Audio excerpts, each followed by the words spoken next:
Hey, do you want to learn how to install the WebDriver for Attack Shark X11? In this video, I'll show you how to do it. So first thing you need to do is open up the web browser. Then I currently have it on Chrome. So on top in URL, you need to type in attackshark.com. Then you need to go over here. After that, on top in this menu bar, go over to support and then hover on it, then go over to driver download. Now, right here, you need to scroll down. You'll find mouse. Click on that. Now you can go inside any of these. For me, it's an Attack Shark X11, so I'm going to go over here. Then you can download the software for PC. Maybe you have Mac. So in that case, you can go over to WebDriver. You can click on this Launch WebDriver over here. Then it's going to show you this.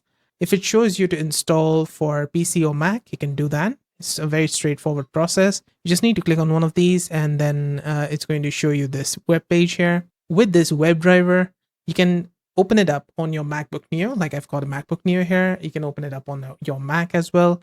And you can configure your Attack Shark X11 on it. I'll make a separate video for Mac as well. But yeah, this is what it is. You can assign a shortcut, macro, basic skills, mouse stuff. You can also go over to DPI settings. You can change the DPI here.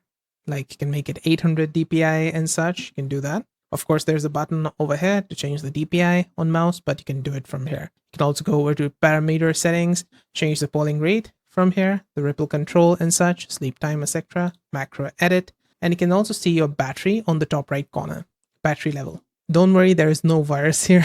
I have this bit defender that keeps on going off whenever I open up this website, but I don't think there's any virus in it. It's completely fine. So yeah, I think that's it. That's how to open the WebDriver for Attack Shark X11. I hope this video helped. If it did, let me know with the like and comment. And on the right hand side, you can find more Attack Shark X11 related guides and fixes. See you there. Bye for now.